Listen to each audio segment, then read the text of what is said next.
ಒಂದೇ ವಿದ್ಯಾರ್ಥಿಗಳೇ, ತಮಗೆಲ್ಲರಿಗೂ ಬೆಳಗಿನ ಶುಭೋದಯಗಳು.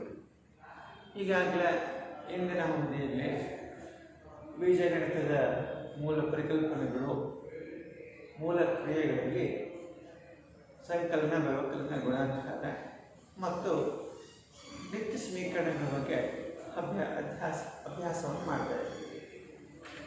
ಆ ನಿಟ್ಟಿನಲ್ಲಿ ಮಾನಕ ನಿತ್ಯ ಸಮೀಕರಣಗಳಿಗೆ ಸಂಬಂಧಿಸಿದಂತೆ ಮೊದಲನೇ ಸಮೀಕರಣ a + b whole square, a + b whole square ಸೂತ್ರದ ವಿಸ್ತರಣೆ ಮತ್ತು ಬೈಜಿಕ ಸಮಸ್ಯೆಯನ್ನು ಬಿಡಿಸುವ ವಿಧಾನವನ್ನು ಈಗಾಗಲೇ ಸಮಗ್ರವಾಗಿ ಅಭ್ಯಾಸ ಮಾಡಿದ್ದೇವೆ.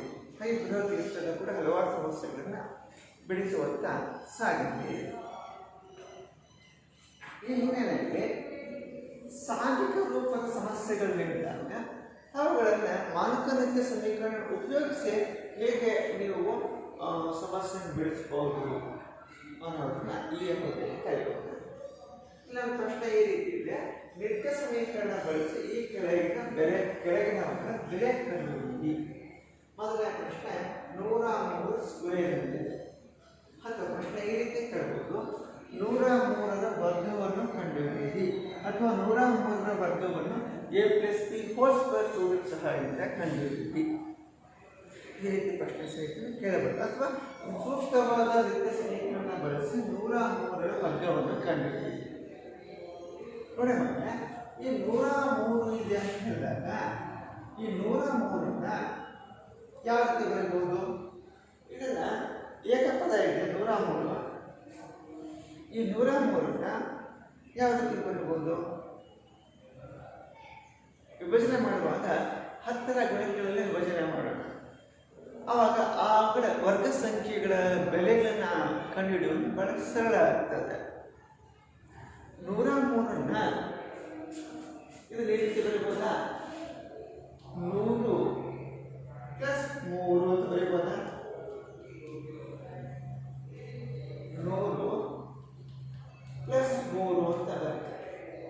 ಯಾಕೆಂದ್ರೆ ಇದು ಸರಳವಾಗಿ ನಾವು ಇದನ್ನ ವರ್ಗ ಸಂಖ್ಯೆಯನ್ನು ಕಂಡುಹಿಡಿಯಬೇಕು.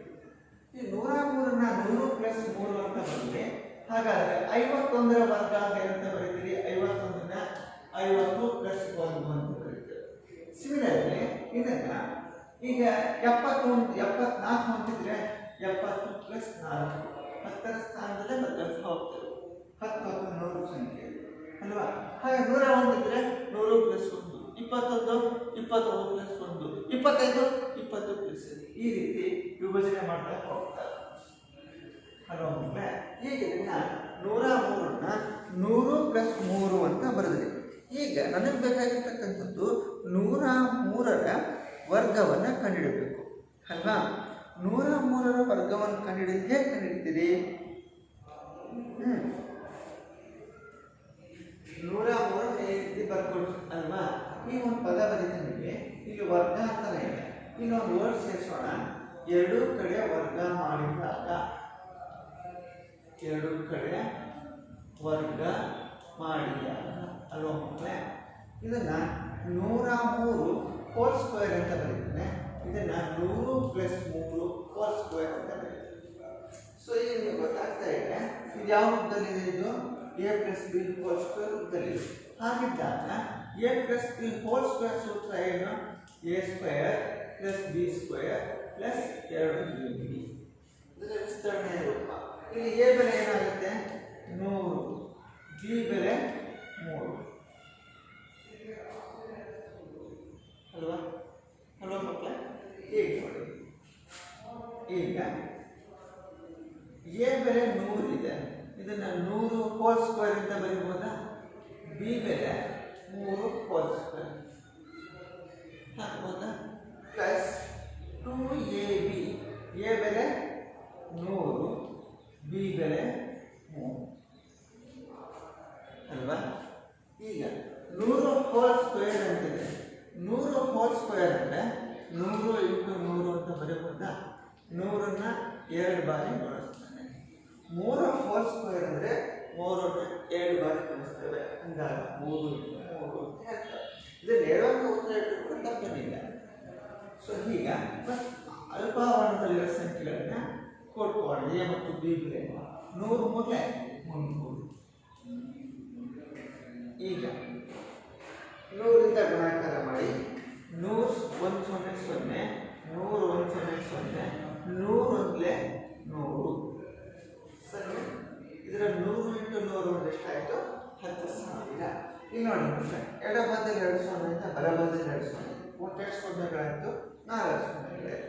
ಇನ್ನು 100ರ ಸ್ಥಾನದಲ್ಲಿರುವ ಸಂಖ್ಯೆ 1 1 10,000 ಅಲ್ವಾ?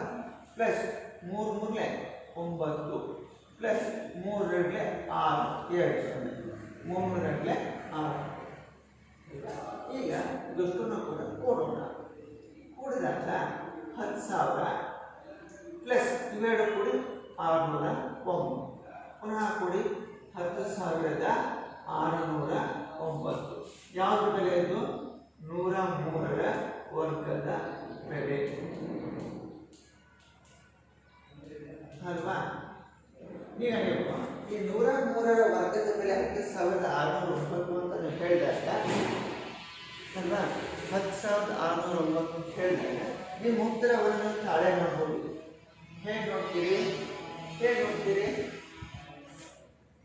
ಫಲಿತಾಂಶವನ್ನು ನೀವು ಮಾಡಿರೋ ಸಮಸ್ಯೆ ಸರಿ ಇದೆ ಅಂತ ನೀವು ಸಮರ್ಥಿಸ್ಕೊಳ್ಬೇಕು. ಹೇಗೆ ಸಮರ್ಥಿಸ್ಕೊಳ್ತೀರಿ?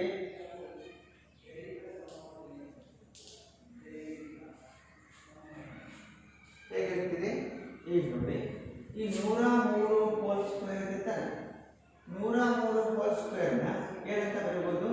103 ಇಂಟು 103 ಹೇಳ್ಬೋದಾ? ಇದನ್ನು ಗುಣಾಕಾರ ಮಾಡೋದು ಏನು ಬರುತ್ತೆ? ಪುನಃ ಇದನ್ನು ಗುಣಿಸಿದಾಗ ನೀವು ಇಲ್ಲಿ 3 ಸ್ಥಾನಗಳ ಬೆಲೆ ಇದೆ ಅಲ್ವಾ? ಇಲ್ಲಿ 3 ಸ್ಥಾನಗಳ ಬೆಲೆ ಇದೆ. ಈ ರೀತಿ ಗುಣಾಕಾರ ಮಾಡ್ತೀವಿ. ಮೊದಲು ಏಕಸ್ಥಾನದಲ್ಲಿರುವಂಥದ್ದು 3 ಇದೆ. 3 3 9 3 0 0 3 3ರಿಂದ ಗುಣಿಸಿ. ಪುನಃ 10ರಿಂದ ಗುಣಿಸಿ ಅಲ್ವಾ?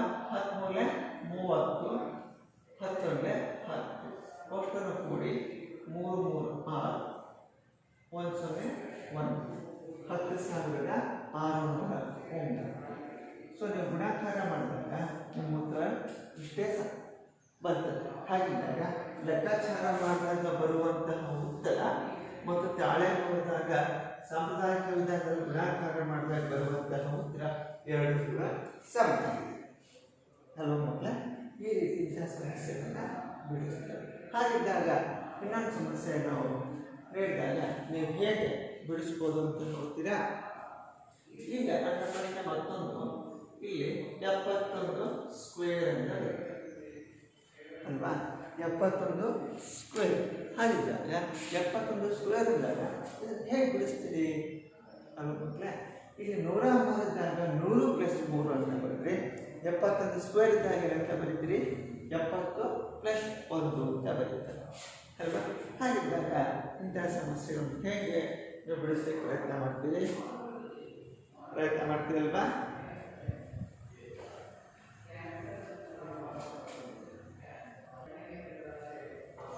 ನೋಡಿ, ಈ ರೀತಿ ಸಮಸ್ಯೆ ಇದೆ. ನೀವು 71ರ ವರ್ಗವನ್ನು ಕಂಡುಹಿಡಿಯಬೇಕು ಅಲ್ವಾ? 71 ಸ್ಕ್ವೇರ್. ಈಗ ಹಿಂದಿನ ಸಮಸ್ಯೆಯಲ್ಲಿ 103 ವರ್ಗ ಅಂದಾಗ 103 ಏನಂತ ಬರೆದ್ರೆ 100 ಪ್ಲಸ್ 3 ಅಂತ ಬರೆದ್ರಲ್ವಾ? ಹಾಗಿದ್ದಾಗ 71 ಹೇಗೆ ಬರೀತೀರಿ? ಹೌದು, ಹೇಳಿ. 70 ಪ್ಲಸ್ 1 ಅಲ್ವಾ? 71ನ್ನ 70 ಪ್ಲಸ್ 1 ಅಂತ ಬರುತ್ತೆ. ದ್ವಿಪದೋಕ್ತಿಯ ರೂಪದಲ್ಲಿ ಬರ್ಕೊಡುತ್ತೆ. ಈಗ ಏನ್ಮಾಡಬೇಕಿತ್ತು? ನಮಗೆ ವರ್ಗ ಪದೋಕ್ತಿಯ ಬೆಲೆ ಕಂಡಿದೆ. ಹಾಗಿದ್ದಾಗ ಇಲ್ಲಿ ಒಂದು ವರ್ಡ್ ಸೇರಿಸೋಣ. ಎರಡು ಕಡೆ ವರ್ಗ ಮಾಡಿದಾಗ ಅಲ್ವಾ? ಇದನ್ನ 71 ಸ್ಕ್ವೇರ್ ಅಂತ ಹೇಳ್ತೇವೆ. ಇದನ್ನ 70 ಪ್ಲಸ್ 1 ಹೋಲ್ ಸ್ಕ್ವೇರ್ ಅಂತ ಬರುತ್ತೆ ಅಲ್ವಾ? ಹೀಗೆ ನೋಡಿ, ಇದು ಯಾವ ಬರುತ್ತೆ? ಇದು a plus b whole square ಬರುತ್ತೆ. a plus b whole square ಅಂದಾಗ ಇದನ್ನ ವಿಸ್ತರಣೆ ರೂಪ ಏನು ಹೇಳ್ತೀರಿ? a square plus b square plus 2ab ಅಂತ ಹೇಳಿ ಅಲ್ವಾ ಮಕ್ಕಳೇ? ಹಾಗಿದ್ದಾಗ ಇಲ್ಲಿ a ಬೆಲೆ ಎಷ್ಟು? ಹೋಲಿಕೆ ಮಾಡಿ. ಎ ಬೆಲೆ 70, ಬಿ ಬೆಲೆ 1 ಅಲ್ವಾ. ಸೂತ್ರಕ್ಕೆ ಈ ಬೆಲೆಗಳನ್ನು ಆದೇಶ ಮಾಡಿ ಅಲ್ವಾ. ಎ ಸ್ಕ್ವೇರ್ ಅಂತ ಹೇಳಿರ್ತಾನೆ. ಎ ಬೆಲೆ 70 ಹೋಲ್ ಸ್ಕ್ವೇರ್, ಬಿ ಬೆಲೆ 1 hole square plus 2 into a ಬೆಲೆ 70, ಬಿ ಬೆಲೆ 1. ಸೊ ಇಲ್ಲಿ ನಾವೇನು ಮಾಡಿದ್ದು, ದತ್ತಾಂಶಕ್ಕೆ ಸೂತ್ರಗಳನ್ನು ಅಳವಡಿಸಿದ್ವಿ ಅಲ್ವಾ. ಹೀಗೆ 71 ಸ್ಕ್ವೇರ್ ಅಂತ ಹೇಳ್ತಲ್ವಾ. ಈಗ 70 ಹೋಲ್ ಸ್ಕ್ವೇರ್ ಅಂದ್ರೆ ಏನು, ಇದನ್ನು ವಿಭಜನೆ ಮಾಡಿದರೆ 70 ಪ್ಲಸ್ 70, 70 ಇಂಟು 70 ಅಂತ ಹೇಳ್ತಾರೆ. ಹಾಗಾದ್ರೆ 1ರ ವರ್ಗ ಅಂದರೆ 1 ಇಂಟು 1 ಅಂತ ಬರೀತಾರೆ. 2 ಇಂಟು 70 ಅಂದರೆ 7 41 ಪ್ಲಸ್ 1 ಅಂದರೆ 1 ಪ್ಲಸ್ 70ರಿಂದ 7 ಗುಣಿಸಿ 77 140 ಅಲ್ವಾ. ಈಗ ಇವುಗಳನ್ನ ಕೂಡಿ, ಈಗ ನೋಡಿ ಫಸ್ಟ್ ನಾನು 7 ಕೊಡ್ತೇನೆ, 141. ಈಗ ಈ 2 ಕೂಡಿ ಎಷ್ಟು ಬರ್ತದೆ, ಏಕಸ್ಥಾನದಲ್ಲಿ 1 ಇದೆ, ದಶಸ್ಥಾನದ 4, ನೆಕ್ಸ್ಟ್ 9 1 ಸ್ಥಾನದಲ್ಲಿ ದಶಕ 1 4 1 ಸೇರಿಸಿ 5. 70ರ ವರ್ಗ 5049. ನೀವು ಬೇಕಾದ್ರೆ ನಿಮ್ಮ ಫಲಿತಾಂಶವನ್ನು ತಾಳೆ ನೋಡ್ಬೋದು. ಪ್ರತಿ ಸಾತಿನೂ ಕೂಡ ತಾಳೆ ನೋಡುವಂತಹ ಅಗತ್ಯತೆ ಕಂಡುಬರಲಿಲ್ಲ ಅಲ್ವಾ ಮಕ್ಕಳೇ. ಹಾಗಿದ್ದಾಗ ಇನ್ನು ಹಲವಾರು ಸಮಸ್ಯೆಗಳು ಪಠ್ಯಕ್ರಮದಲ್ಲಿ ಬಿಂಬಿತವಾಗಿದ್ದಾವೆ. ಅವುಗಳನ್ನು ಬಿಡಿಸುವಂಥ ವಿಧಾನಕ್ಕೆ ನೀವು ಕೆಲಸದಲ್ಲಿ ಮಾಡ್ತೀರಲ್ವ. ಅಭ್ಯಾಸ 6.5ರಲ್ಲಿ ಉದಾಹರಣೆಗಳು ಮತ್ತು ಅಭ್ಯಾಸ ಸಾಕಷ್ಟು ಸಮಸ್ಯೆಗಳು ಭಿನ್ನವಾಗಿರ್ತಕ್ಕಂಥವು ಅವ್ರು ಮಾಡಲಿಕ್ಕೆ ಪ್ರಯತ್ನ ಮಾಡಿ. ಹಾಗೆ ಗೃಹ ಕೆಲಸದಲ್ಲಿ ಈ ಪ್ರಶ್ನೆಗೆ ಉತ್ತರವಾಗಿ ತಗೊಳ್ಳಿ. ಮೊದಲನೇ ಪ್ರಶ್ನೆ 42ನೇ ವರ್ಗ 54ರ ವರ್ಗ, ನೆಕ್ಸ್ಟ್ 12.4ರ ವರ್ಗ ಕಂಡುಹಿಡಿತೀರಾ. ದಶಮಾಂಶ ಸಂಖ್ಯೆ ಕೊಟ್ಟಿರೋದು ಅಲ್ವಾ. ಇದನ್ನು 10 ಪ್ಲಸ್ 7.4 ಅಲ್ವ, 7 ಮಾಡ್ತಿರಲ್ವಾ. ಇದನ್ನು ಗೃಹ ಕೆಲಸದಲ್ಲಿ ಮಾಡಿ.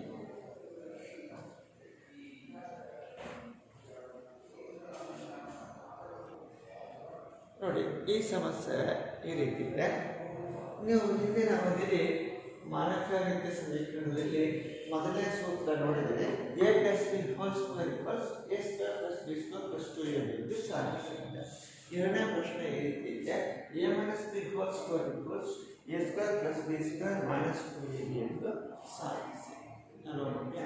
ಹಾಗಿದ್ದಾಗ ನೋಡಿ ಇಲ್ಲಿ ನೀವು LHS ತಗೊಂಡು RHS ಬರ್ಬೋದು, ಅಥವಾ RHS ತಗೊಂಡು LHS ಬರ್ಬೋದು. ಇಲ್ಲ LHS ಏನಿದೆ ಅಂದರೆ a minus b whole square ಅಲ್ವಾ. ನಾನು ಎ ಮೈನಸ್ ಬಿ ಹೋಲ್ ಸ್ಕ್ವೇರ್ನ a minus b a minus b ಅನ್ನೋದು ಅಂದರೆ ಇಲ್ಲಿ ಇದರ ವಿಸ್ತರಣೆಯ ರೂಪ ಈ ರೀತಿ ಬರ್ಕೊಂಡು a minus b into a minus b ಘಾತಾಂಕ ರೂಪದಲ್ಲಿರುವ ಪದರೂಪದಿಂದ ವಿಸ್ತರಿಸಿದ್ವಿ. ಈಗ ವಿತರಣೆಯ ನಿಯಮದ ಪ್ರಕಾರ ಬಲವಿಭಾಜಕ ನಿಯಮದಿಂದ ಗುಣಾಕಾರ ಮಾಡ್ತಾರೆ. ಆರಂಭದಲ್ಲಿ ನೋಡಿ ಮಕ್ಕಳ, ಬಲಭಾಗದ ದ್ವಿಪದೋಕ್ತಿಯಿಂದ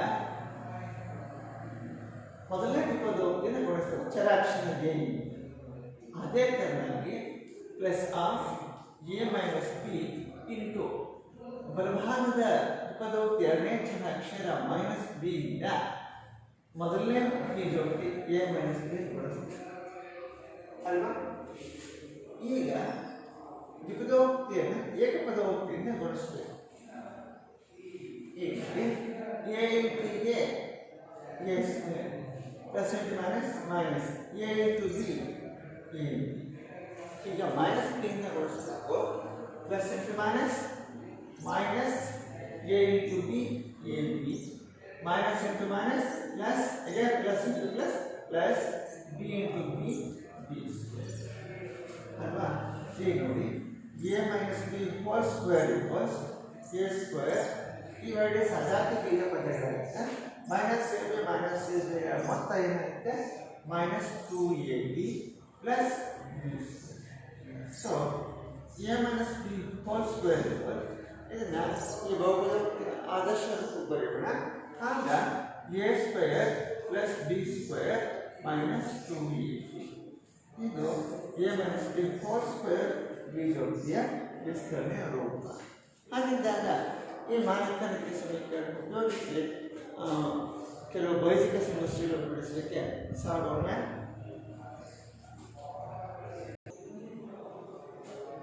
ನೋಡಿ ಮತ್ತೆ ಇಲ್ಲಿ ಎರಡು ಸಮಸ್ಯೆಗಳನ್ನು ನಾನು ಬಿಂಬಿಸಿದ್ದೇನೆ. ಇಲ್ಲಿ ಮೊದಲನೇ ಸಮಸ್ಯೆ ಈ ರೀತಿ ಇದೆ. B d c 4x minus 3y whole square. ಹಾಗಾಗ ಈ ದ್ವಿಪದೋಕ್ತಿ ವರ್ಗವನ್ನು ಕಾಣ್ತಿದ್ದೀವಿ. ಈ ದ್ವಿಪದೋಕ್ತಿ ವರ್ಗದಲ್ಲಿ ಇದು ಯಾವ ಮಾನಕ ರೀತಿಯ ಸಮೀಕರಣವನ್ನು ಹೋಲುತ್ತೆ? That is a minus b whole square ಸೂತ್ರವನ್ನು ಹೋಲಿಕೆ ಆಗ್ತದೆ.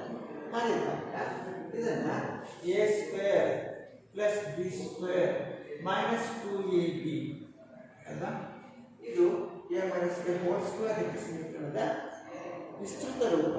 ಹಾಗಿದ್ದಾಗ ಇಲ್ಲಿ ನೀಡಿರುವ ದತ್ತ ಸಮಸ್ಯೆಗೆ ಮತ್ತು ಮಾನಕಯುಕ್ತ ಸಮೀಕರಣಕ್ಕೆ ಹೋಲಿಕೆ ಮಾಡಿದಾಗ ಇದು ಕಂಡುಬರುವಂತಹ ಎ ಮತ್ತು ಬಿ ಬೆಲೆಗಳ್ಯಾವು?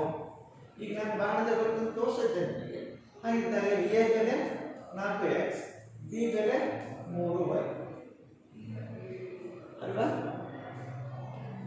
ಈಗ ಸೂತ್ರಕ್ಕೆ ಇವುಗಳ ಬೆಲೆಗಳನ್ನು ಆದೇಶ ಮಾಡೋಣ. ಇಲ್ಲಿ ಎ ಬೆಲೆ 4x, ಬಿ ಬೆಲೆ 3y ಅಲ್ವಾ. 4x whole square plus 3y whole square minus 2 into a ಬೆಲೆ 4x, ಬಿ ಬೆಲೆ 3y. ನೋಡಿ ಈಗ 4x minus 3y whole square equals 4x whole ಸ್ಕ್ವೇರ್ನ 4x ಇಂಟು 4x ಅಂತ ಬರೀಬಹುದಾ ಪ್ಲಸ್ 3y ಹೋಲ್ ಸ್ಕ್ವೇರ್ನ 3y ಇಂಟು 3y ವಿಸ್ತರಣೆ ಬರುತ್ತೆ. ಹಾಗಿದ್ದಾಗ 2 ಇಂಟು ಈ ಅಲ್ಪಾವರಣದಲ್ಲಿರುವ ಎ ಮತ್ತು ಬಿ ಚಲಾಕ್ಷರದ ಬೆಲೆಗಳ ಗುಣಾಕಾರ ಮಾಡಿ ಸಂಖ್ಯಾ ಸಹಗುಣಕ 4 into 3 4 12 x into y x ಸರಿನಾ. ಈಗ 4x minus 3y whole square 4 16 x into x x square plus 3 9 y into y square minus 12 24 x y ಅಲ್ವಾ. A plus b whole square ನಿತ್ಯ ಸಮೀಕರಣ ಸೂತ್ರಕ್ಕೂ a minus b whole square ನಿತ್ಯ ಸಮೀಕರಣಕ್ಕೂ plus 2ab minus 2ab ಮಾತ್ರ ವ್ಯತ್ಯಾಸವನ್ನು ಬಿಟ್ಟರೆ ಉಳಿದಂತಹ ವ್ಯತ್ಯಾಸಗಳನ್ನು ಏನು ಕೂಡ ಕಾಣಲಿಕ್ಕೆ ಸಾಧ್ಯತೆ ಇದೆ. ಹಾಗೆ ಇನ್ನೊಂದು ಸಮಸ್ಯೆಯನ್ನು ನೋಡ್ತಿದ್ವಿ. ಇದನ್ನು 2p minus 5q whole square ಅಂತ ಹೇಳ್ತೀವಿ.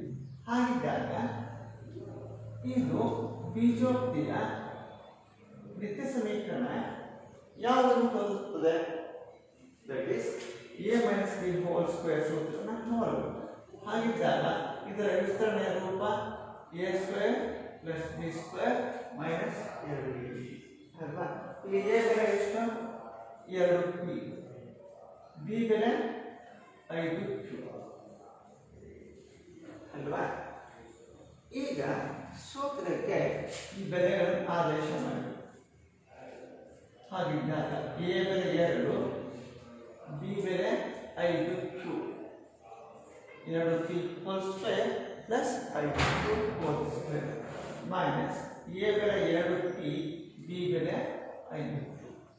So 2p minus 5q hole square equals 2p whole square ಅಂದರೆ ಇದನ್ನು 2p ಇಂಟು 2p ಅಂತ ಬರೀಬಹುದು.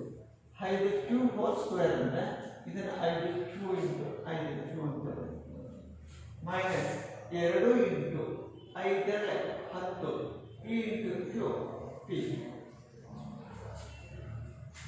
ಇಲ್ಲಿ ಅಲ್ಪಾವರಣದಲ್ಲಿರುವ ಬೀಜ ಪದವನ್ನು ಗುಣಾಕಾರ ಮಾಡಿದ್ದು.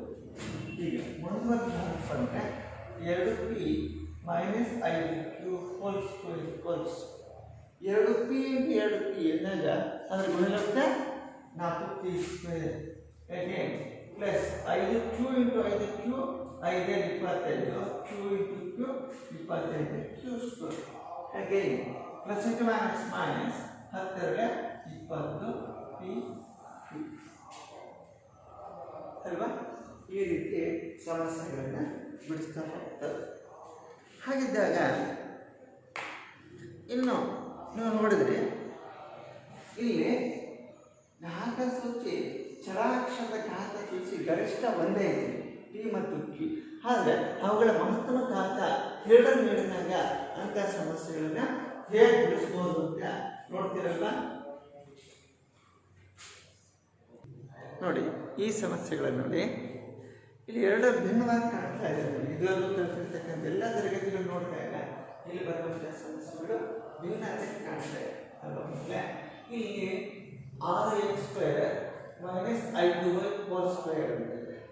ಇದನ್ನು ಗೊತ್ತಾಗ್ತಾ ಇಲ್ಲ. ಇದು a minus b hole square ಸೂತ್ರವನ್ನು ಬಿಂಬಿಸುತ್ತೆ. ಹಾಗಾದ್ರೆ a minus b whole square ವಿಸ್ತರಣೆ ರೂಪ ಏನು? a² plus b² minus 2ab ಅನ್ನುತ್ತೆ. ಹಾಗಿದ್ದಾಗ ಇಲ್ಲಿ a ಬೆಲೆ ಏನಾಗಿದೆ? 6x² ಇದೆ. ಪ್ರತಿ ಬಾರಿ ಚರಾಕ್ಷರ a ಮತ್ತು b ಬೆಲೆ ಘಾತಾಂಕ ಒಂದೇ ಇರ್ತಿತ್ತು. ಬಟ್ ಇಲ್ಲಿ ಏನಿದೆ? 2 ಇದೆ. ಆಗಿದ್ದಾಗ b ಬೆಲೆ 5y.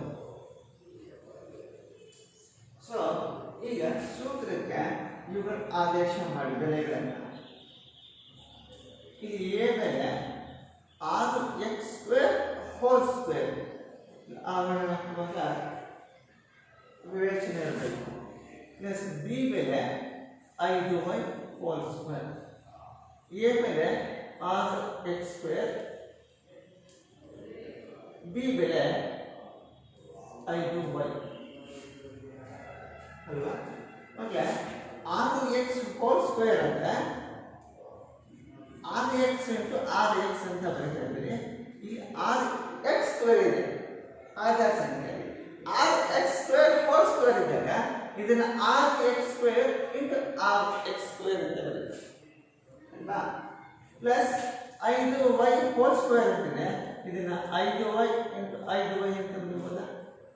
Okay, so minus 2 into ಸಂಖ್ಯಾ ಸಹಗುಣಕಗೊಳಿಸಿ 6 30 x² into y x² y. ಹೀಗೆ ನೋಡಿ. ಈಗ ಆದಷ್ಟು ಕನಿಷ್ಠ ರೂಪದಲ್ಲಿ ಪ್ರಯತ್ನ ಮಾಡಿ. ಮೊದಲು ಸಂಖ್ಯಾ ಸಹಗುಣಕಗಳನ್ನು ಗುಣಿಸಿ 6 36, ಬೀಜ ಸಹಗುಣಕ x² into x² x to the power 4. ಈಗ ಇಲ್ಲಿ ನೋಡಿ 5y ಇಂಟು 5y ಅಂದಾಗ 5 25 y ಇಂಟು y y². ಹಾಗೆ plus into minus minus 32 60 x² y.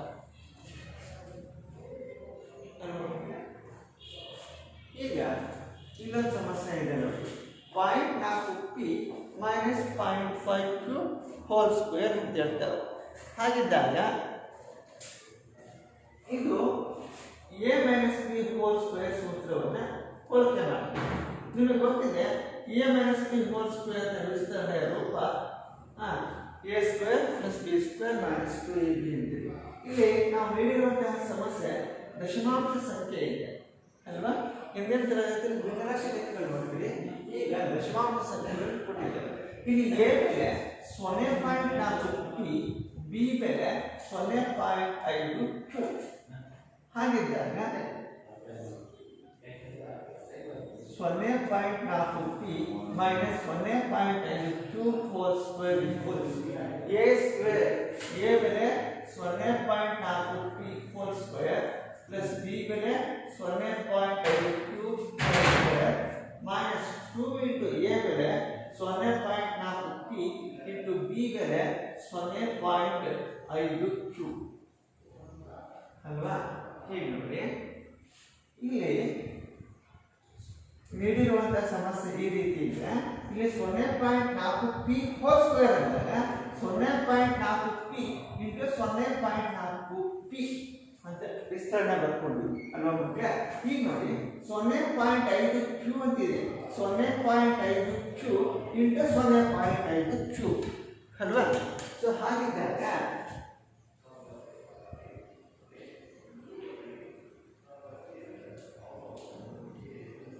-2 into ಕಾಣ್ತಾ ಇದೆ ಮಕ್ಕಳೇ 0.4p ಇಂಟು 0.5q ಅಂತಿದೆ ಅಲ್ವಾ.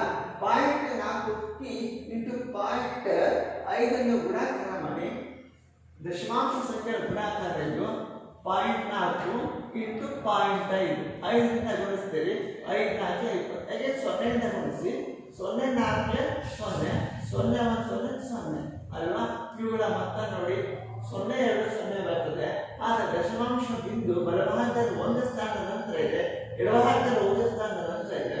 ಆದರೆ ದಶಮಾಂಶ ಬಿಂದು ಇರುವಾಗ 0.20 ಅಂತ ನಾವು ಓದಿಸಬೇಕು. ಹಾಗಿದ್ದಾಗ 0.4 ಇಂಟು 0.5 ಇರುವಂತ 0.20 ಇದು ಬೀಜಸ್ನ ಗುಣಕ p ಮತ್ತು q ಅಂದಾಗ pq ಆಗ್ತದೆ ಅಲ್ವಾ ಮಕ್ಕಳೇ.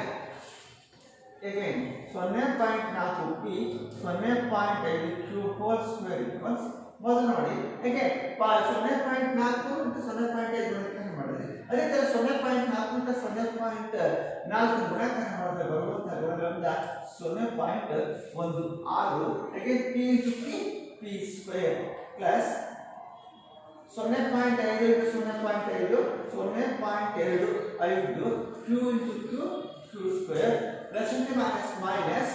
ಈಗ ನೋಡಿ ಈಗ 2ರಿಂದ ಗುಣಾಕಾರ ಮಾಡಿ 2 0 0 2 4 2 0 0 ರಿಮೈನಿಂಗ್ ಬೀಜಸ್ನ ಗುಣಕ p ಇದರ ವಿಸ್ತರಿಸಿದಾಗ ಈ ರೀತಿ ಬರ್ತದೆ ಮಕ್ಕಳೇ. ಹಾಗೆಯೇ ಬೃಹದ ಕೆಲಸದಲ್ಲಿ ಈ ಪ್ರಶ್ನೆಗಳನ್ನು ನೋಡಿ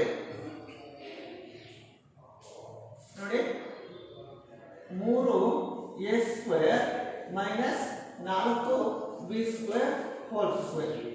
ನಂತರ ಇನ್ನೊಂದು ನೋಡಿ 0.2p ಮೈನಸ್ 0.3 ಹೋಲ್ ಸ್ಕ್ವೇರ್ ಹೇಗೆ 2x by 3y minus 3x by 2y whole square. ಇವು 3 ಪ್ರಶ್ನೆಗಳನ್ನ ಕೆಲಸ ಮಾಡಿ. ಈಗ ನೀವು 3 ಸಮಸ್ಯೆಗಳನ್ನು ನೋಡಿದಾಗ ಒಂದ್ ಕಡೆ ಪೂರ್ಣಾಂಕಗಳು ಬಿಡಿಸಿದ್ದೇನೆ, ಇನ್ನೊಂದು ಕಡೆ ದಶಾಂಶ ಸಂಖ್ಯೆಗಳು ಬಿಡಿಸಿದ್ದೇನೆ, ಇನ್ನೊಂದು ಕಡೆ ವಿನ್ಯಾಸ ಇರುವಂತಹ ಸಮಸ್ಯೆಗಳು. ಇದನ್ನ ಪ್ರಾಮಾಣಿಕವಾಗಿ ಗೃಹ ಕೆಲಸದಲ್ಲಿ ಮಾಡಿದ್ರೆ ನಿಮ್ಮಲ್ಲಿ ವಸ್ತು ವಿಷಯ ಸಾಕಷ್ಟು ಕಲಿಯಲಿಕ್ಕೆ ಸಮಯ ಸಿಗ್ತದೆ.